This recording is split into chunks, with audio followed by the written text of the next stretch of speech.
Welcome to the Aro Benaiah Show, where we bring you stories of entrepreneurs, trick people, and leaders who have built their success with skill, courage, and vision. Today, I'm excited to have me, Jason Vanderbilt, an e-commerce store owner, a best-selling doctor, real estate investor, and podcast host. Jason made the bold decision to walk away from inheriting his family nine-figure business to pursue his own trend. He went to create Go Crazy, a goal-setting planner that has generated over $1 million in sales and helped more than 40,000 customers, while also building a 3.5 million real estate portfolio and writing his new book, Dream Driven. Jason, it's really an honor having you on. Hey, I'm looking forward to this. Thanks for having me on. So, Jason, what was it like growing up? Growing up, I had a nice upbringing. So I grew up on a cow farm. My dad, another business of his is they have cows. So I grew up working there. Grew up working for the family business. My dad owns car dealerships. So if you ever come to where I'm from, Akron, Ohio, in the United States, you'll see my last name, VanDevere, all over our city. They've got VanDevere, Kia, Cadillac, Chevy. I don't know if those are brands back where you are, but they've got 5 dealerships, 400 employees, cars everywhere with our last name on it. So it was just kind of assumed that I would go into the family business. My great grandpa started it, so I'd have been the 4th generation to be a car dealer. Wow, So I worked in the different departments learning it for most of my life. Well, yeah, most of my life. Yeah. wow, that's really amazing. Wow. So more like, why growing up? Do you actually more like work in the family business, or what was more like your earlier job where you were growing up? So it was a job growing up. I mean, it was one of the perks of being, maybe not perks, but one of the downsides of being part of the family business is whenever there was a job that needed done at the dealership that nobody wanted to do, then they would call on one of the owner's kids, like me.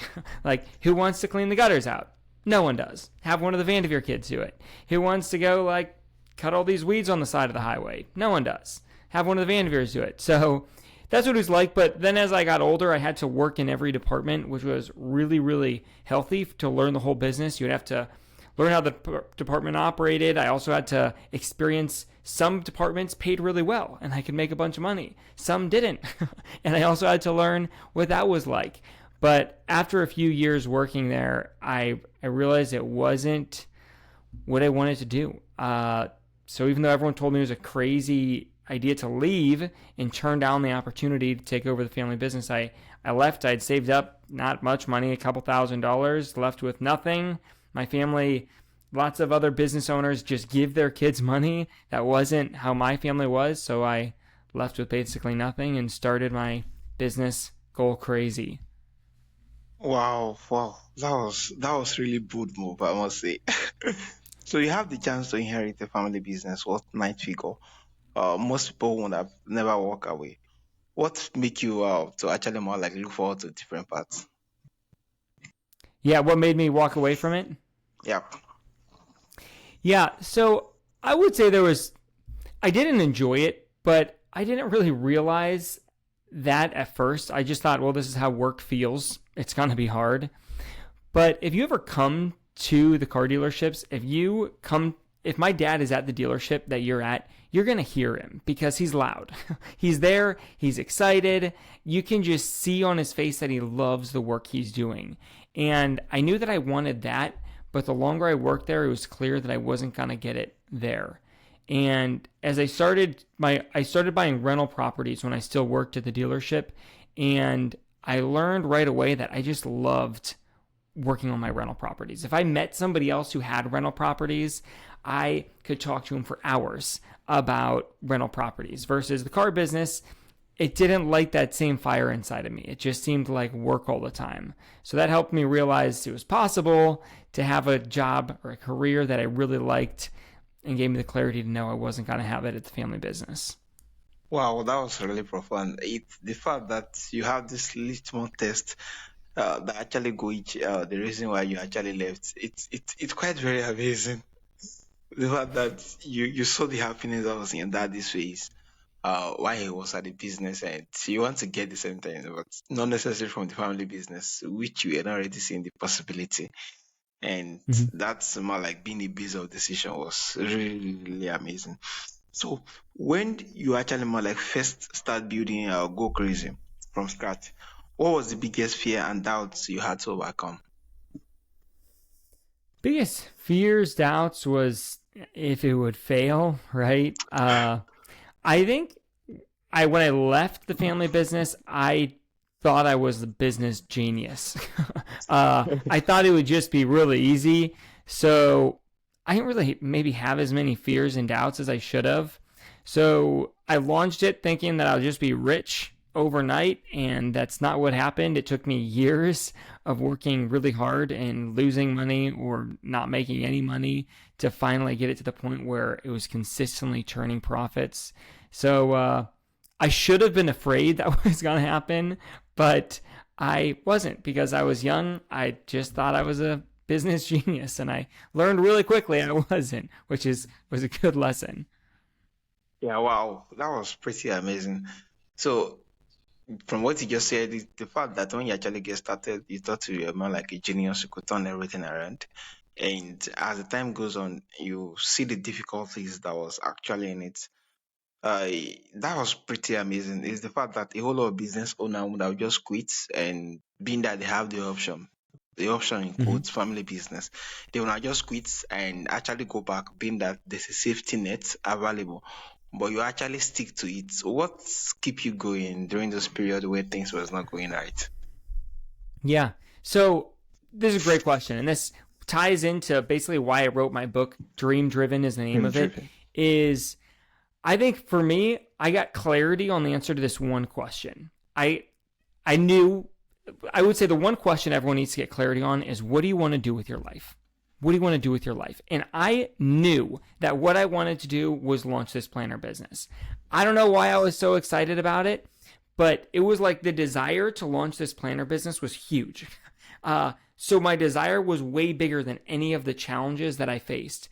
Versus if you are just going out there and you don't have a burning desire to start your business, if you just go look for whatever's going to be the easiest, some easy money business, then you're going to quit when it gets hard. Because if the challenge is bigger than the desire you have, you're just going to quit. But if you have a ton of desire and it outweighs the challenge, then you're just going to work through. So I know for me, what gave me the fuel to it is I had a dream. And even though it was hard, it gave me the opportunity every single day to live out my dream. And I would challenge everybody to figure that out for themselves. What do you want to do with your life? What's going to be the business idea that'll light a fire inside of you to make it happen?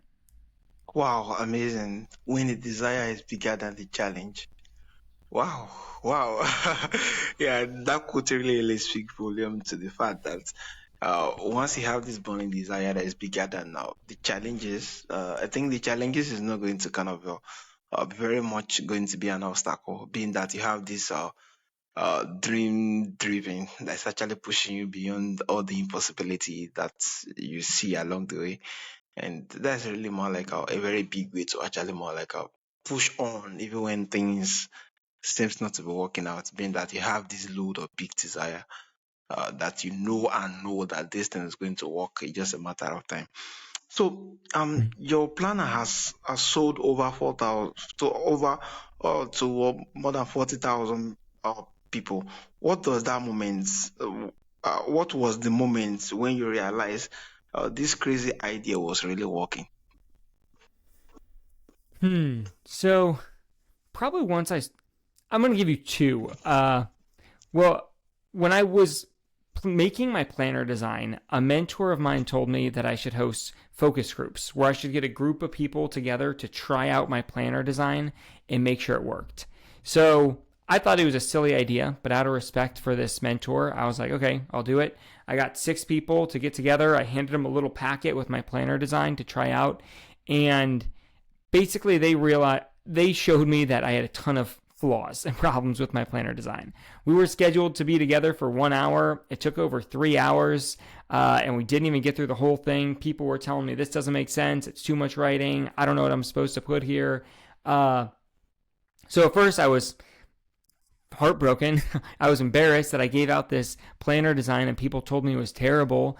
But then I had a clear list of here are the things I need to fix, and then my planner design will be a lot better. So I hosted more focus groups. I ended up hosting 7 of them until the last 2, they just worked. People were using it, they were getting incredible results. So that gave me the confidence to know that my product would work well. But then there's something magical that happens once I started selling the planners, and people that I'd never met were buying it and leaving reviews saying it changed their life. They started their first business, they lost 60 pounds, all these incredible things. That just took the fire that was inside of me and made it even bigger, because I knew even if I was losing money on every planner sale, it was changing people's lives. It was my duty to make this business work so I could help people with it. Wow, amazing. I think the fact that you're able to kind of try at the idea and see the possibility, I think that's really speak volume to it building faith and the momentum you actually have to stay true, even when things were not going very right. Being that you already saw the need and you saw that the market really buy to the need, you actually more like the product you're actually creating, which Mm-hmm. really speak volume. So you talk about dream driven life instead of just chasing goals. What is the difference between the two? Yeah, between dreams and goals. So we all know what goals are, right? Goals are something that's realistic, that there's a time limit, something that you actually want to do with your life. Versus dreams, dreams are things that you want to do, but you might not necessarily do. You might do it, you might not. They don't have to be realistic. When you're dreaming, you're just asking yourself, what would I love to do? What would I love to experience? And you let your mind dream without limits. Actually, this is something that I do every single day. Every morning, I put on my headphones, I listen to some music that uplifts me, and I pace around in our basement, and I just let my mind dream. And it helps my heart reveal to me the type of life that I'd love to create. And now, you really need both. Because once you have dreams of what you want to do, then you can set goals that aim at making those dreams possible, right? And if you have dreams, now your goals, they're aiming at them. Now they have meaning. And if you have meaningful goals, now you have purpose in your life. But if you don't have dreams, you can still have goals, but they're not aiming at anything. They're not aiming at anything bigger than themselves. And therefore, you don't have any meaningful goals. And if somebody doesn't have dreams, they can't have meaningful goals. And therefore, they end up in this place that I call survival mode, where they're just working to stay afloat. They're just trying to survive because they're not actually working to something bigger than the goals themselves. So I would encourage people, you need both. Otherwise, you're just going to end up in survival mode. Wow, wow, this is really, really, really profound. Otherwise, you actually end up in survival mode. I think the fact that um from your stories you just shared, you just speak volume to the fact that sitting down to know what goals you actually want of or want to be driven by is very, very key. Because every goals and every ideas is going to be tried with time, is going to be tried with the possibility of it working. And the fact that you have a system of sitting back and getting to kind of seek motivation from other things just speak really to the fact that yes, you are actually driven by these particular ideas and you know the definite, you know where you are going with it, which is yeah, really amazing. And yeah, so you many young entrepreneurs and trade people listening may feel lost about what their business ideas to start, and how do your triple L framework help someone to find the right fit? Yeah. So first, I would say if they're trying to find the right business idea, they have to start dreaming. They need. I would start dreaming every single day. Even if you're already have your business, you need to dream every single day. It's going to help you get clarity to the question, what do you want to do with your life? And it's going to give you clarity. It's going to give you the motivation to work hard and accomplish it. But once they start dreaming, the Triple L framework is going to help them validate if they have enough desire in them to overcome the challenges. So the 3 L's are, the first one is you have to have longing for this business idea. You need a bunch of desire. And how I test this with somebody is it needs to pass the first alarm test. Are you willing to get out of bed on your first alarm to make this dream business happen? If the answer is no, you need to find a different business idea, one that you have more desire for. The second L is I want it to be something that I call lifting. I want the business idea to be so big that you can't start it right now. And this is for most goals, like many goals that I set. I want to set a goal that's so big that right now I cannot achieve it. The only way I can achieve the goal of starting this business is if I force myself to improve. Right? I don't know if you've listened to Tony Robbins or read any of his books, but one of the quotes I love of his is, it's not about the goal, it's about growing to become the person who can achieve the goal. This goal should be so big that it forces you to break through and become a better version of yourself in order to achieve it. Because right now, if you already know how to start the business, then that's not even a goal. That's a to-do list item, right? Like, I want this to be a goal that will stretch you and make you a better person. So you want it to be a lot of longing behind it. You want it to be lifting, that it's going to force you to lift and raise yourself to the next level. The third thing is this business idea should feel light. And this is a little more internal. Does the idea of starting this business, does it feel light or does it feel heavy? Most time when I ask entrepreneurs this, they can give me a very clear answer. For example, for me, when I was working for my family's car dealerships, even though it was a very straight path to success, it had been tried and true for 3 generations of our family, it felt heavy. It felt really heavy. But launching my planner business, even though I had no clue what I was doing, I was going to work harder than I ever had ever. It felt light because it was just fun. I was doing something that I really wanted to do with my life. So I would say that the 3 L's are going to help you validate if you have enough desire inside of you to make this business happen, even when things are hard. But after you validate that, the next step is you do need to validate it with the market to make sure it's actually a good idea. And if you want, I can explain processes of how somebody can do that. Wow, that was really, really, really amazing. The blueprint just shows the fact that um finding more like a system that actually more like the 3L, we just speak volume, starting from, does it actually more like make you to wake up from the bed, and is it larger than yourself? And yeah, that was really, really amazing. And the fact that you have a system of testing it with the market first, to know when to actually more like go all in. And the fact that, yes, growth actually come into being. So when you make reference of the fact that um if the goal is, it doesn't have to kind of grow to actually more like getting that, which simply means it's not big enough until the goal actually more like force it to actually improve towards before you can actually get there. It's quite really inspiring for me just hearing you sharing your experience. I'm I glad. must I'm say, glad. yeah.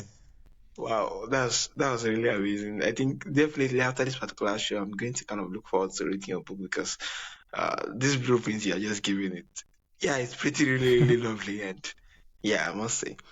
So before launching, what is the simplest way to validate whether a business idea will actually work? Yeah. So to validate, this is a super important step. I think every entrepreneur, before they launch their business, you need to validate that it's a winning idea first. And I'm going to break validation into 2 different parts. One, you need to validate that your product or service actually works, that you're delivering a quality product or service. And the second thing is you have to make sure that people are willing to pay for it. You need both for your business to succeed. So to validate that it's a quality product or service, I think 2 of the easiest and best ways to do it are either focus groups, like I shared when I was designing my planner. I would get a group of people together to try it out and share with me feedback, or beta testers, which similar version, but you can give people free trials or discounted trials so that they can try your product or service out and share with you feedback. And that's going to help you work out any flaws that the product has. If I didn't have those focus groups, my planner would have 100% failed. People, they were having so many problems with that first focus group. But the great thing, because I did that focus group, I was able to get all that negative feedback up front when it was still easy to change the design, rather than after I launched the product and getting the feedback in the form of negative reviews. And then that's really hard to come back from. So you need somebody to try it, make sure it works, work out the flaws. Then to test and make sure people are actually going to pay for it, you need to pre-sell it. You may have heard people say, customers vote with their wallets. People can tell you again and again and again, hey, this is a great idea. This is a great idea. You need to ask them, great, are you willing to buy it? If they aren't willing to buy it, they don't actually think it's a good idea. You need to pre-sell the product.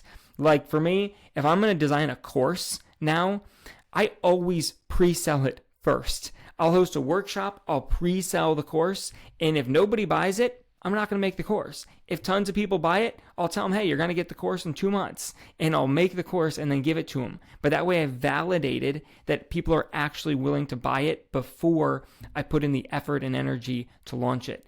Now, the important thing is you need both of these. You need the pre-sales and you need the beta testers.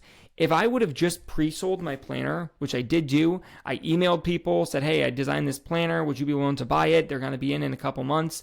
People bought it. But if I didn't have that focus group, the planner design would have been terrible. They would have bought it, but once they got the design, it would have been terrible and they would never bought it again, right? The pre-sales will just tell you if the demand is there, but you need the focus groups or the beta testers to tell you if you actually have a quality product or service. Now, if for some reason your business, you can't do either of those, another way to do it is you can get a reasonable gauge of both with a survey. You could survey your target audience and ask them, hey, how much would you be willing to pay for this product or service?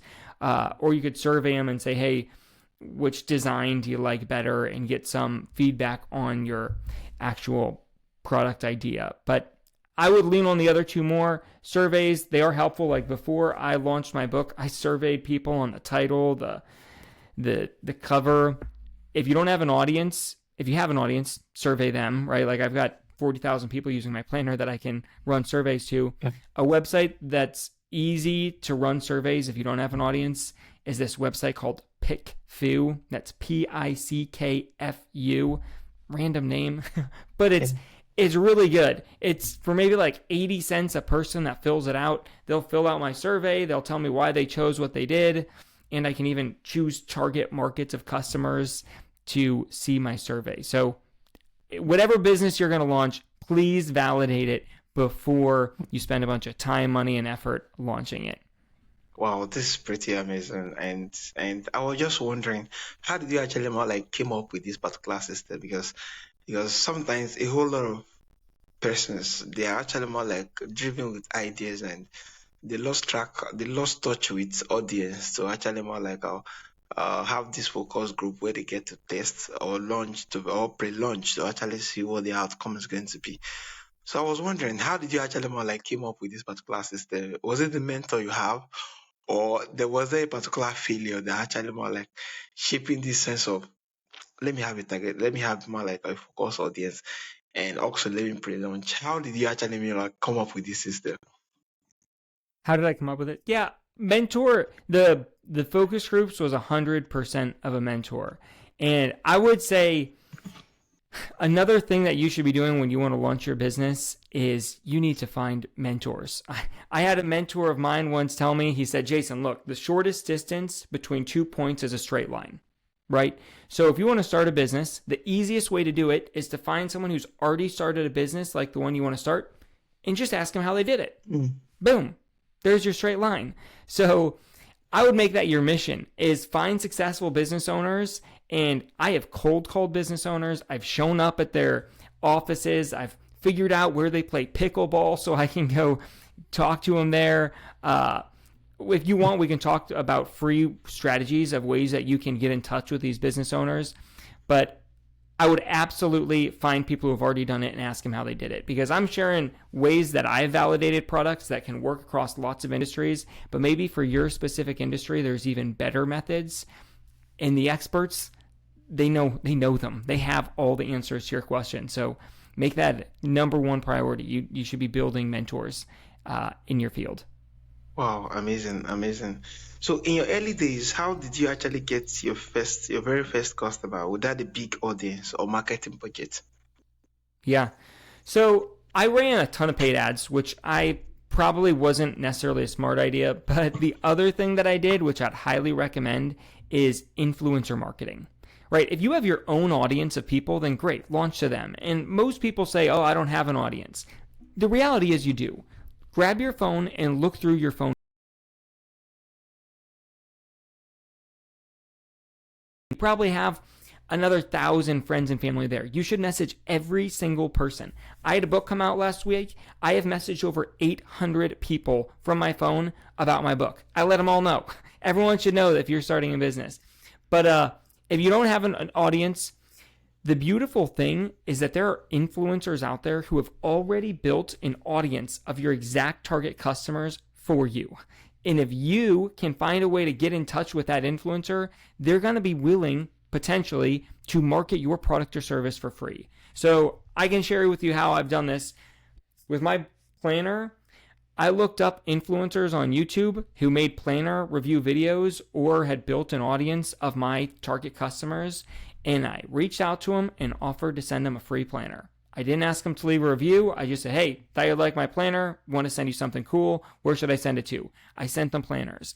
And almost half of the people that I sent it to, they ended up leaving planner reviews. Some of them invited me to come host a workshop with them in front of their audience of people. It just turned into things. But you need to find a way. How can you serve those influencers and tap into their market for free? It's going to be hard. It's going to take work, but they've already built the audience for you. Wow, amazing. Such an amazing, more like strategy to actually more like put yourself out there and sell your products unashamedly. And this is really very lovely. So you have built an e-commerce business and a 3.5 million real estate portfolio. What lessons overlap between digital entrepreneurship and investing in property? Yeah, so I know there was that question that I brought up earlier. What do you want to do with your life? And I think that it's really important for people to remember that your business should be the means, it shouldn't be the end. Your business should be the means, not the end. And what I mean by that is you should design what's the lifestyle that you really want. That's the end. And then your business is simply the means to create it. Unfortunately, most people get these wrong where they make the end destination their business. And very often they succeed. They start their business and it completely overtakes their life. They no longer have any freedom. They're working all the time. And the business that they started to have freedom, they're now a slave to. So I'll say the biggest lesson from both of these is I was laser clear on this is the lifestyle that I want. With my real estate, I knew I wanted that business to be passive. So I grew it in that way. If I was out mowing all of my property's lawns, I would have no time. If I was doing all the maintenance, I'd have no time. Same with my e-commerce business. I needed to have strict, here's my office hours, here's when I can work. And it might seem backwards, but by having strict boundaries like that, I would tell you that's what makes you successful. Because otherwise you can just, it's hard to structure something when there's no structure. You need some sort of structure and then you can get good at it. Amazing, amazing. I think this does speak volume to a whole lot of persons who have this idea of more like I think I've had this particular quote every now and then that this is not my passion, this is not my passion. I should have gone towards this. And just hearing from you that seeing business as a means to an end, depending on what you're actually looking forward to. I think this is a lovely ride where you can actually more like see a particular means as a procedure of getting the ultimate stuff you're actually looking forward to. So that here, this one can actually serve as a vehicle towards getting to that particular desire point you actually more like want to drive into. And yeah, being that you're actually more like saying that getting properties and the real estate was another different thing you actually want to get at the end of the place, and your first product just more like drive you towards that desired goal. And it's really, really amazing looking at it from that particular end. Yeah, it's been fun. But both of them were businesses that directly connected to my dreams. Both of them have had tons of challenges. So you need to make sure there's a big fire to push you through those challenges. Yeah, thank you. So some entrepreneurs end up building business that trap them in 60 hours plus work week. How did you actually design a business that actually supports your lifestyle? Yeah. Well, going back to what we just talked about, I got clear on what the lifestyle is that I wanted. I had a mentor of mine once, he said, Jason, what if I told you you could have everything you wanted in 3 years from now? But there's one condition. You have to be able to define what it is you want right now. Because look, if I don't even know what I want my life to look like in 3 years from now, how the heck am I ever going to create that?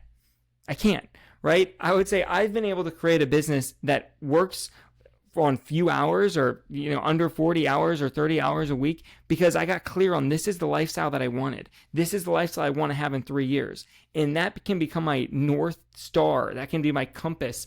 When I have to make decisions, it's like, well, does it align with this vision? If not, then no, I'm going to find a different way. If it does, then great. But I think once you start a business, and maybe you've started to see this, there's tons of opportunities that present itself. There's this quote I like from Packard. He said that more businesses fail of indigestion than starvation. More businesses die from indigestion than starvation. And you're going to see so many business owners, once they start their business, there is a ridiculous amount of opportunities that present themselves. And they start saying yes to way more than they can handle, and that leads them to fail. When if you have this clear vision of this is what I want, it gives you the confidence to say no to all these other things that don't align with the vision, and only say yes to the things that create the lifestyle that you want. Wow. That was so profound. The fact that you should be very, very definite on the lifestyle you actually more like want to chase, and your quote really speak volume to it. That most business dies of yeah, they really die of digestion compared to our starvation, which actually speak volume to. There's a whole lot of things that business actually offers you, but you have to be definite on what you actually want.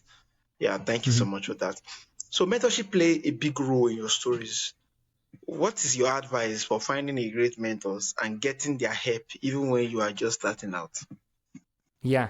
So first place I would start is your warm market of friends and family, of people that you know. If you know somebody who started a business, I would offer to take them out to lunch or to buy them a coffee, but I would start with the people that you know. Ideally, you're looking for people who have started a business similar to the one that you want to start, but they won't view you as competition, right? If they're going to view you as competition, then they're probably not going to share with you the real secret sauce to it. So you want somebody who's started a business similar to yours, but not competition.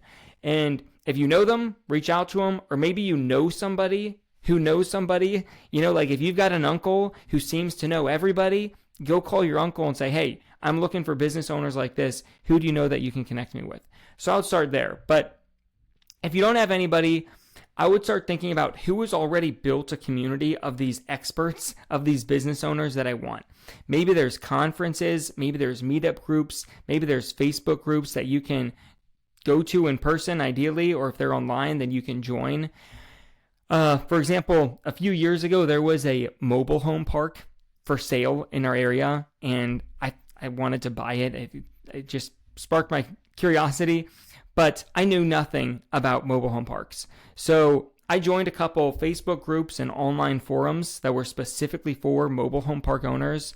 And I found the strategy that works best is I posted a question in there that would take an expert only a minute to answer. But for me, since I knew nothing, it was really helpful. And I put the question. If somebody responded, I would reply back to them and say, hey, thank you so much for the advice. Would you be willing to hop on a quick 10 to 15 minute call with me? And I'd get on a call with them. Other things I've done, I mentioned earlier, I've cold called businesses. Like when that mobile home park was available for sale, I cold called all the other mobile home parks in our area. And I just said, hey, I want to speak to the owner. How do you run your mobile home park? Most of them told me, they weren't very nice. And they said, no, I'm not going to help you. But I found 2 or 3 of them that were extremely helpful. They told me, hey, here's what I would look for. Here are the red flags with that property. We know the guy who services that property. Let me give you his cell number. I found a few people that were extremely, extremely helpful. In my book, I break down 8 ways, so just cut me off whenever you think I've said enough. I'm going to give one other way that I think is really helpful is I would look for businesses similar to the one you want to start that are available for sale. So a few years ago, when I wanted to start growing my email list, I was weighing out in my head, do I want to start my own, grow my own email list, or do I just want to buy an email list that somebody else already built? So I researched email lists that were for sale. And the unique thing is if there is a business for sale, typically it gives you the opportunity to talk to the business owner about their business. And I could go line by line through their profit and loss statement and ask them questions about it. hey, how'd you get this number so big? Hey, how'd you get these expenses so low? And I would be completely upfront from the beginning. Hey, right now I'm deciding if I want to start my own or buy somebody's. I'm not here to just completely waste their time. But you can learn so much from researching those businesses that are for sale. And you might find that maybe it's a much quicker, easier route to buy something that somebody else already built rather than building it for scratch. So those are a handful of places to start for finding mentors. Biggest thing is you need to make that your number one goal is once you get a clear business idea, you've validated it, you need to find mentors that can show you the straight line on how to make it successful. Wow. That was really amazing. It's really, really valid. The fact that you're just sharing the experience on and on and on. I'm just enjoying every moment and gasping a whole lot of the particular point I could actually was like, why you're sharing it. Thank you so much, Justin. Okay. Many trade people are great at their craft but struggle with goal setting. Why do you believe setting clear goals is critical for business success? Setting clear goals. Yeah, without goals, you can't create structure. I can't optimize something if it's like, hey, I need you to structure this. It's like, well, where's it trying to get to? What am I trying to build? You need the clarity. Going back to that mentor who told me, hey, you can have everything you want in 3 years. You just need to be able to find what it is you want. I think if you ever want to reach a new level of success, you need a new level of clarity. Most people, they don't have clear goals of what they want, or they think they do, but they're super vague. So I want to tell a little story of an entrepreneur that I worked with. She owned an accounting business. And when I started working with her, she was working like 80 hours a week. She was working all the time, 12 hours, maybe even longer days, 7 days a week. And we started working together, and she told me she had clear goals because she had revenue targets. But once I started talking to her, I was like, no, you don't have clear goals.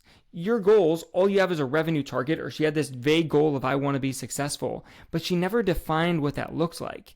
Because if she would have had clear goals of, hey, here's how much money I want to earn, here's how many hours I want it to take, here are the opportunities I want this business to give me, she would have not found herself in this position where she's a slave to her business with no way to escape.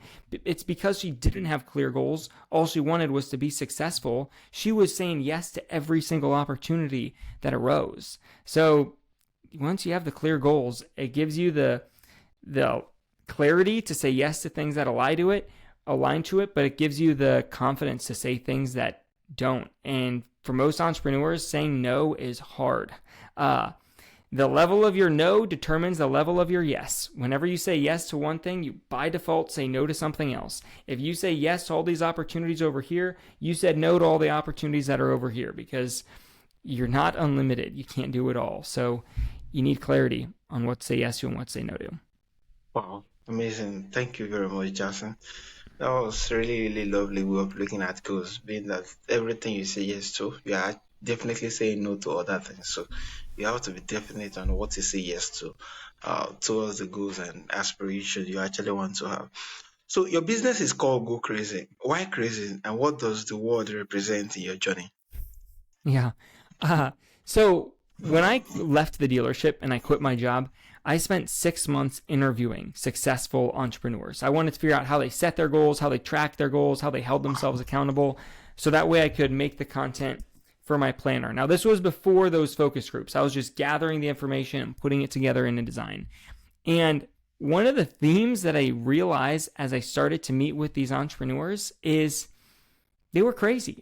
I feel like I kept using this word again and again.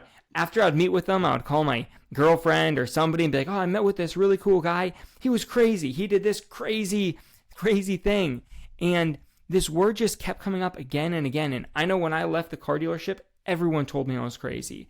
And eventually I realized that's what I wanted to do, is I wanted to give people the confidence to pursue their crazy goal.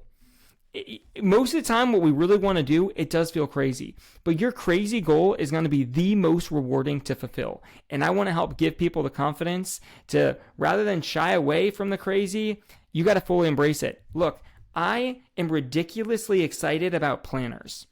Everyone told me it was a dying business. You should launch an app. Paper products are dying.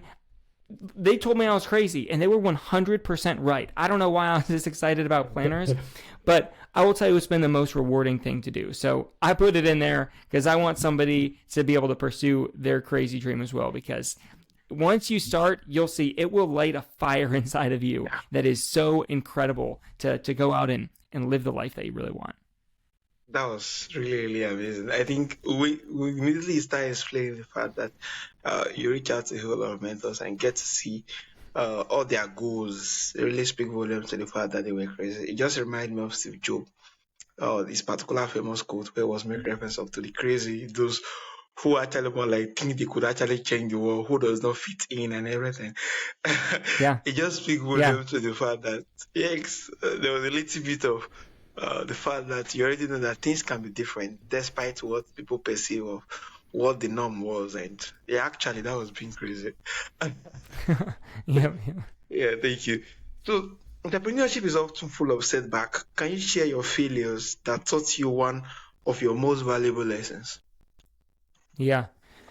So I've had a lot of them, but one that comes to mind is when I first started buying rental properties. I had no clue how a property worked. I didn't know how to handle any of the maintenance, and basically I would just pray that hopefully there are no problems that come up with these rental properties. And that's not what happened. I had tons of problems. I've had 3 times trees get struck by lightning on perfectly sunny days and land on the roof of one of my properties. It was like, God, why don't you like me? Why are you doing this? I've had air conditioners break at the worst time, big problems with tenants, all sorts of things. And for a long time, I was frustrated by it. Like, why am I having all of these problems? However, I've been buying these duplexes and smaller properties, and 2.5 years ago, I bought this 24-unit building. And when I was touring that property, I finally realized that I knew how to tour a property, and I knew how to tour it and know, okay, here's what's going to need replaced. Here's how much everything costs. I have processes to get it done. I know the people to get it done. I knew how to analyze a deal. And I realized that the only reason I knew how to do that was because I was given problems. The whole time I'd been praying and wishing for a business with no problems, but the reality is I was given something way better. I was taught how to be a landlord. And one spiritual lesson is now I believe, hey, God answers all my prayers, just sometimes he over-delivers, gives me something even better. But I think people need to remind themselves that problems are part of entrepreneurship. If you want to go live a great life, if you want to do something epic, you're going to have to do something hard. You don't live an epic life by doing something easy. You do it by doing something that's hard. That's what growth feels like. These problems, they're going to arise and they're going to present themselves.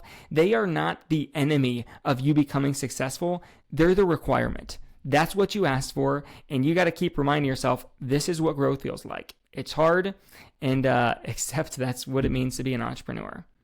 Wow, this is crazy. Wow, that was really amazing. Pretty really amazing. Is the fact that from the start on, your prayer was the fact that you shouldn't encounter any problem, you shouldn't encounter any difficulties, and it ended up with those difficulties that are actually more like uh fill you with a whole lot of insights of what to do better and how to turn things around, which is really, really amazing, which particularly speak volume to entrepreneurs, that the fact that some of the problem we shy away from encountering are more like our prices.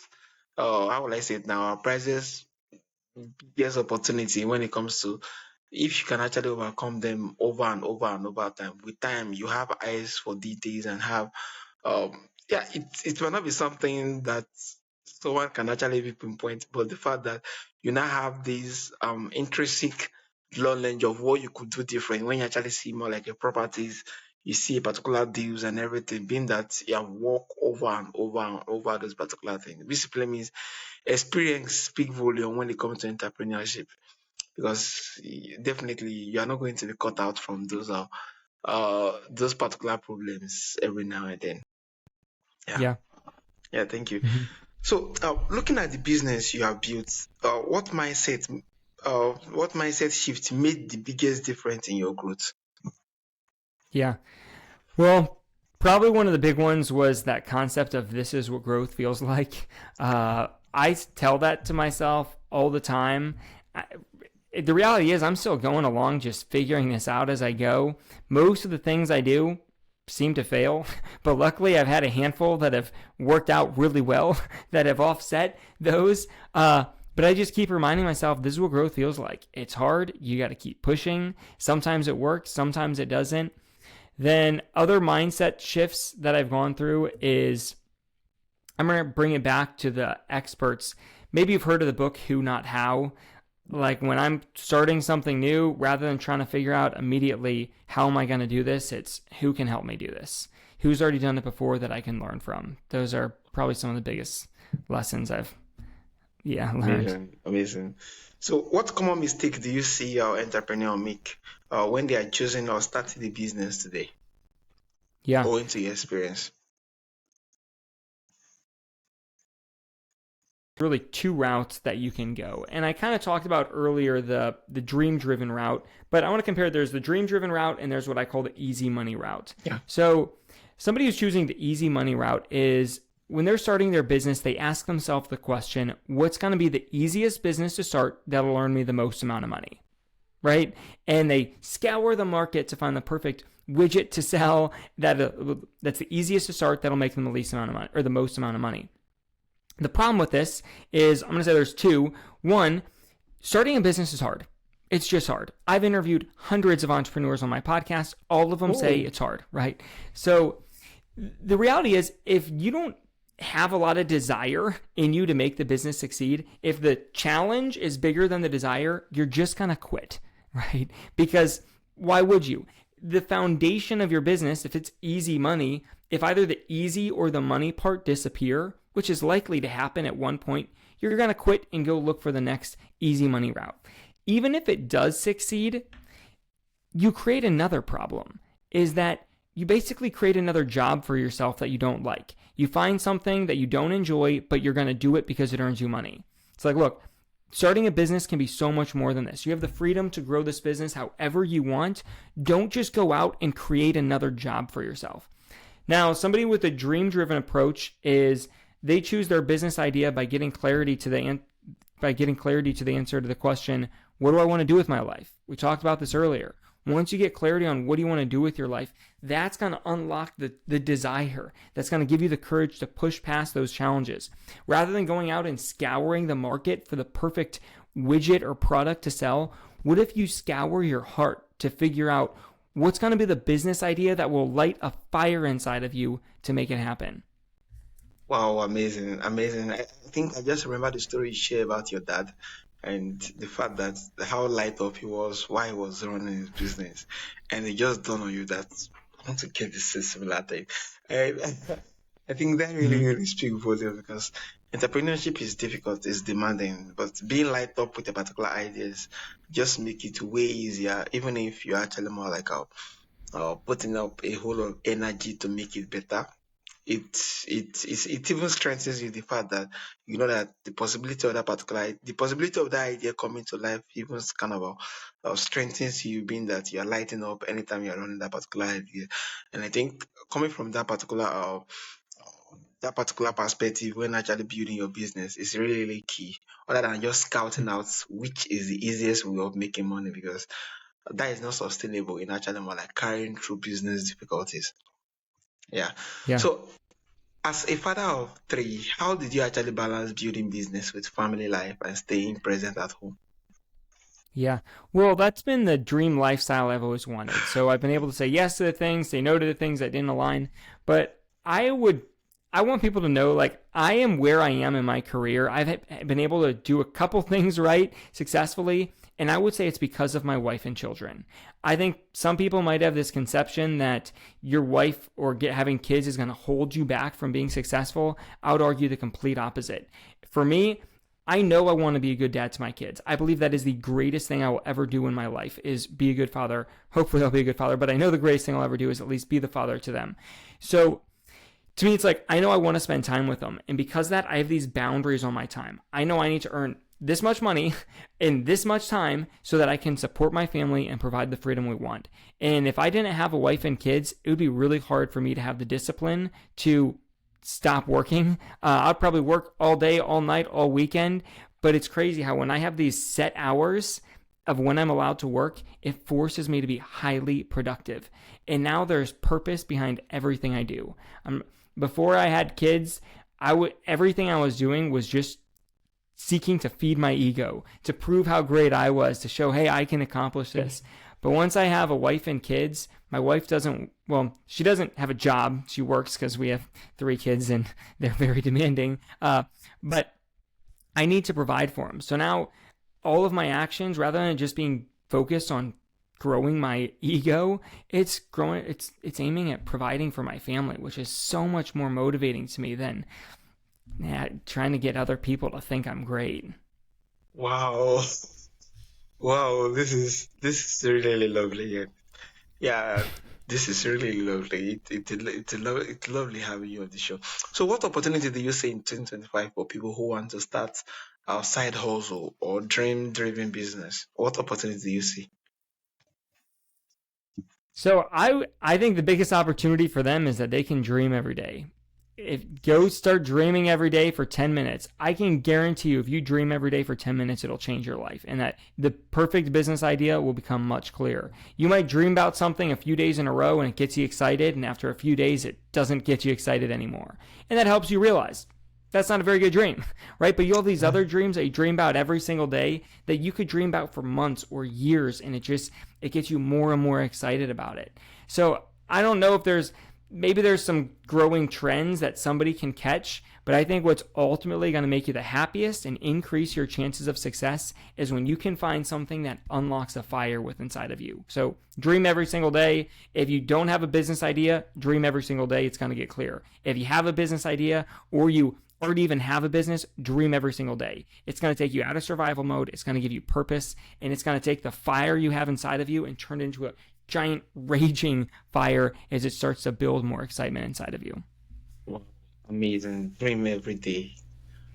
Amazing, amazing. So for someone Yeah. listening who feels stuck in survival mode, working hard but not moving forward, what is the first step that should they take today to actually more like make things better? Yeah. They need to start dreaming every day. I mean, I'm like guaranteeing this is going to solve it. And sometimes if somebody isn't in the routine of just dreaming, letting their mind dream without limits, it might feel uncomfortable because they haven't been doing that in the past. Yeah. Some people, it's even hard for them to do it. It's like, well, how am I going to do that? You don't need to figure that out when you're dreaming. It's just, what would you love to do? It could be as unrealistic as owning a house in every single state to as realistic as owning your first house. Both are great dreams. Just dream about them. But if it's hard for you, the reality is you're probably dreaming every day. You're just doing the opposite. Rather than dreaming about good things without limits, you're worrying without limits. How often do people worry without limits? All the time, right? Rather than, I don't want you to do something completely new here. I want you to take this thing you're already doing in a terribly negative way and just adjust it to dream. Rather than expecting what the worst case scenario would be like, what would it look like to have a miracle, right? Dream about that. And that's going to help you Yeah. get unstuck. Yeah, I think we just make reference about dreaming and worrying. It just dawned on me in the fact that most times, if you are not dreaming about what is possible and everything, you easily be weighed down by news of what is not possible and what is not going to work. And yeah, I think while you're just saying it, this book just came to my mind by Dale Carnegie, How to Stop Worrying and Start Living. And Mhm.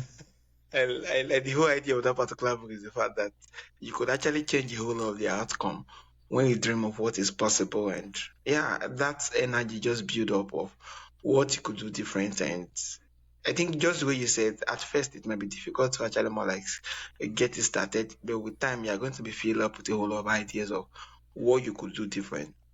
And that level of Mhm. energy is very, very key towards not being stuck and towards seeing possibility in everything you can actually venture into. And that is a lovely way Yeah. to actually get started. Yeah. Yeah. I want to add one more thing because I would say that what you dream about defines your life. If Hmm. you go out and you dream about every day getting drunk with your friends, your life is going to look like that. If you dream about starting a business that you love, you're going to put yourself on a trajectory towards that. Or if you don't dream about anything, like we talked about earlier, well, then you won't have meaningful goals and you'll end up in survival mode. either way, what you dream about is going to define your life. So you can dream about the worst case scenario, or you can go dream about what it would look like to experience a miracle. Yeah, thank you. Thank you for actually more like even setting that as a balance because some actually dream to the extremists that will actually get to consume them, being that it's not there's no positive, it does not inspire them, it does not, rather it's towards consumption, towards things that are not good. And at the end of the day, the outcome will really leave them worse than when they were even worrying.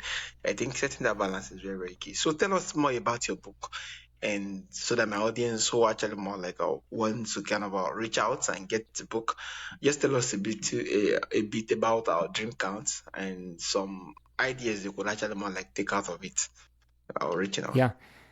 So the book is going to walk them through how to first, it's going to help them discover their perfect business idea. It's going to walk them through some of the concepts that we talked about here, which each one of the concepts, it's going to give them a written exercise so they can get clarity on these things. They're going to discover their perfect business idea. They're going to validate that it's a winner, and it's going to show them how to launch it this year. So if you want to start a business and maybe you have a business idea, maybe you don't, this book, it'll help you make it happen. Not just start a business that'll earn you money, but a business that you absolutely love that will create your dream lifestyle for you. Wow, amazing, amazing. Thank you.